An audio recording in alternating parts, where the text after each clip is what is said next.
اللهم صل على محمد وعلى آله وصحبه وسلم۔ مسلمان ہونا اتنی بڑی سعادت ہے۔ ایمان کسی کو مل جائے، ایمان کے ایک ذرہ بھی جو اپنے ساتھ لے کر جائے گا تو اللہ تعالیٰ اس کو ایک نہ ایک دن جو ہے، اگر اللہ تعالیٰ نے اول واہلے میں اس کو معاف نہ کیا، عملی کوتاہیوں میں اس کو نہیں پکڑا، تو پھر تو شروع ہی میں جائے گا۔ اور اگر اللہ تعالیٰ نے اس کو جو ہے پکڑ لیا تو پھر ایک نہ ایک دن جو ہے وہ جنت جائے گا۔ تو ایمان اتنی بڑی نعمت ہے، اتنی بڑی دولت ہے، ایک ذرے کے برابر بھی جو ایمان لے کر جائے گا، سب سے آخری جو جنتی ہے اور سب سے آخر میں جو جہنم سے نکالا جائے گا، اس دنیا سے 10 گنا بڑی جنت اللہ اس کو عطا فرمائے گا۔ تو مسلمانوں کو اللہ تعالیٰ زکوٰۃ کا حکم دیتے ہیں۔ جہاں کہیں بھی اللہ تعالیٰ نے احکامات دیے ہیں، مسلمانوں کو احکامات دیے ہیں، یا ایھا الذین آمنوا کہہ کر اللہ تعالیٰ اتنا پیارا خطاب فرماتے ہیں، اور پھر مسلمانوں کو جو ہے اللہ تعالیٰ احکامات دیتے ہیں۔ دوسری شرط ہے بالغ ہونا۔ جو مسلمان نابالغ ہو، بچہ ہو ابھی، تو اس پہ زکوٰۃ فرض نہیں ہوتی۔ جیسے نماز اس پہ فرض نہیں ہے، اسی طرح زکوٰۃ بھی اس پہ فرض نہیں ہے۔ تیسری شرط ہے عاقل ہونا۔ اگر کسی مسلمان کا خدا نہ خواستہ ذہنی توازن صحیح نہیں ہے اور وہ مجنون ہے، پاگل ہے، تو اس پہ بھی زکوٰۃ فرض نہیں ہے۔ اگرچہ اس کی ملکیت میں بہت سا مال ہو، بہت سا پیسہ ہو، جب تک جو ہے وہ مجنون ہے، دیوانہ ہے، اور اس کا جو ہے ذہنی توازن صحیح نہیں ہے، تو اس پہ زکوٰۃ فرض نہیں ہوگی۔ یعنی اس کے سرپرستوں پر لازم نہیں ہے کہ اس کے مال کی زکوٰۃ نکالیں۔ چوتھی شرط ہے صاحب نصاب ہونا۔ صاحب نصاب ہونے کا کیا مطلب ہے؟ پہلی شرطیں تو بالکل واضح ہیں، مسلمان ہونا، بالغ ہونا، عاقل ہونا۔ صاحب نصاب ہونے کا مطلب جو ہے یہ کچھ تفصیل طلب بات ہے، اس کو سمجھنا چاہیے۔ نصاب کے معنی ہے مقرر کی ہوئی چیز، فکس چیز۔ اور نصاب زکوٰۃ کا کیا ہوتا ہے، اس کا کیا مطلب ہے؟ تو شرعی اعتبار سے نصاب اس کو کہا جاتا ہے کہ جن اموال پر زکوٰۃ فرض ہے، شریعت نے ان کے لیے ایک مقرر مقدار بتلائی ہے۔ جب وہ مقدار پوری ہو جائے تو ان اموال کی زکوٰۃ جو ہے پھر وہ فرض ہو جاتی ہے۔ اموال زکوٰۃ کیا کیا ہے؟ چاندی ہے، سونا ہے، نقد پیسے ہیں، مال تجارت ہے، مال مویشی جانور وغیرہ ہیں، زمین کی پیداوار ہے، یہ سب اموال زکوٰۃ ہیں۔ اور اموال زکوٰۃ کی جو ہے مقدار شریعت نے بتائی ہیں کہ چاندی جب اس مقدار کو پہنچ جائے تو اس کا مالک جو ہے وہ صاحب نصاب کہلائے گا اور اس پر زکوٰۃ فرض ہو جائے گی۔ سونا جب اس مقدار کو پہنچ جائے تو سونے کا مالک جو ہے وہ صاحب نصاب ہو جاتا ہے اور اس پر سونے کی زکوٰۃ فرض ہو جاتی ہے۔ اسی طرح نقد پیسہ ہے، مال تجارت ہے، مال مویشی جو ہے جانور، ان کی بھی تفصیلات ہیں۔ اور جب کسی خاص مقدار تک جو ہے وہ مویشی پہنچ جائے تو پھر ان کی زکوٰۃ فرض ہو جاتی ہے، وہ کافی تفصیل ہے اس میں۔ اور زمین کی پیداوار میں جو ہے کبھی عشر ہوتا ہے، کبھی نصف عشر ہوتا ہے، یہ بھی زمین کی زکوٰۃ ہے۔ عشر 10واں حصہ اور نصف عشر 20واں حصہ، تو یہ اموال زکوٰۃ ہے۔ عام طور سے جو ہے اموال زکوٰۃ میں نصاب جو ہے وہ سونے چاندی ہی کا بیان کیا جاتا ہے، اس لیے کہ مال مویشی وغیرہ بہت کم لوگوں کے پاس ہوتے ہیں. جن لوگوں کے پاس ہیں ان کو چاہیے کہ وہ مقامی علماء سے جو ہے تفصیل پوچھ کر اپنے مالوں کی زکوٰۃ ادا کریں. اور عشر میں، نصف عشر میں جو زمین کی پیداوار ہے، ہمارے ہاں کوئی نصاب مقرر نہیں ہے. احناف کے ہاں جتنا بھی جو ہے پھل ہوگا، جتنی بھی پیداوار ہوگی، اس کا جو ہے عشر یا نصف عشر جو ہے وہ نکالا جاتا ہے. باقی چاندی ہے، سونا ہے، مال تجارت ہے اور نقدی ہے، شریعت نے جو ہے ان کا نصاب بتایا ہے. جب وہ نصاب پورا ہو جائے تو زکوٰۃ جو ہے پھر وہ فرض ہو جاتی ہے، جبکہ اس نصاب پر سال گزرے. چاندی کا نصاب کیا ہے؟ چاندی کا نصاب جو ہے حدیثوں میں آتا ہے 200 درہم، اور آج کل کے اعتبار سے جو ہے 52.5 تولہ چاندی. 52.5 تولہ چاندی جو ہے یہ چاندی کا نصاب ہے. مطلب یہ ہے کہ اگر کسی کی ملکیت میں صرف چاندی ہے، یا جو ہے اس کے پاس کچھ پیسے بھی ہیں لیکن 52.5 تولہ چاندی کی مقدار کو جو ہے قیمت نہیں پہنچتی، تو اس پہ زکوٰۃ فرض نہیں ہوگی. اور سونے کی مقدار جو شریعت نے مقرر کی ہے، جس پہ زکوٰۃ فرض ہے، جو نصاب ہے، وہ 7.5 تولہ سونا ہے. جب سونا جو ہے 7.5 تولہ ہو جائے تو اس پہ زکوٰۃ فرض ہو جاتی ہے. لیکن یہ اس صورت میں ہے جب اس کی ملکیت میں صرف سونا ہو. سونے کے ساتھ جو ہے نہ چاندی ہو، نہ نقد پیسے ہو، اور اسی طرح کوئی اور قابل زکوٰۃ جو مال ہے وہ اس کی ملکیت میں نہ ہو.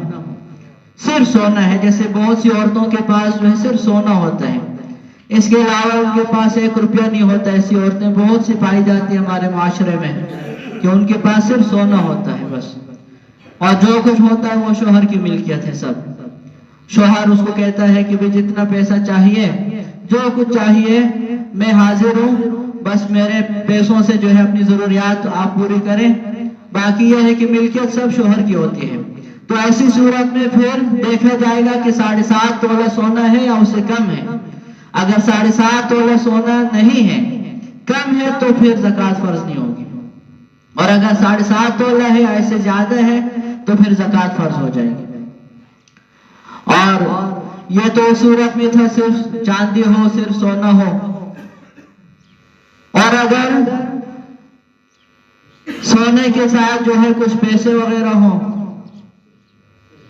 یا جو ہے سونے کے ساتھ کچھ چاندی ہو، یا چاندی کے ساتھ کچھ پیسہ ہو، یعنی مخلوط مال ہو، یا صرف پیسے ہوں، سونا چاندی ہے ہی نہیں، صرف نقدی ہے، تو ایسی صورت میں پھر 52.5 تولہ چاندی کی جو قیمت ہے اس کو دیکھا جائے گا. اگر نقدی ہے یا جو سونا اور چاندی مکس ہے، مخلوط مال ہے، تو ایسی صورت میں 52.5 تولہ چاندی کی جو قیمت ہے، اگر وہ پوری ہوتی ہو تو نصاب پایا گیا اور اس پہ زکوٰۃ فرض ہو جائے گی. مثلا اب وہ پچھلے دنوں میں نے پوچھا تھا، چاندی کا ریٹ تقریباً 2100 تھا، تو 2100 کے اعتبار سے تقریباً 1,10,000 250 روپے تقریباً بنتے ہیں کم و بیش. یا آپ یوں کہیں کہ 1,10,000 کہہ دیں، زیادہ کچھ ہم مثال کے طور پہ اس کو بیان کر رہے ہیں. تو اگر کسی کی ملکیت میں 1,10,000 روپے ہوں اور اس مال پر جو ہے سال بھی گزر جائے تو زکوٰۃ فرض ہو جائے گی. یعنی نصاب کیا ہوا؟ اگر صرف چاندی ہے تو 52.5 تولہ چاندی ہو، اور اگر سونا ہے تو 7.5 تولہ سونا ہو. اور اگر مخلوط مال ہے پھر سونے کو نہیں دیکھا جائے گا، سونے کے نصاب کو نہیں دیکھا جائے گا، بلکہ سونا جو ہے پھر وہ چاندی کے ساتھ مل کر چاندی کی قیمت کے اعتبار سے جو ہے اس کی زکوٰۃ بنے گی. اور چاندی کی قیمت جو ہے وہ لگائی جائے گی، یعنی 52.5 تولہ چاندی کی قیمت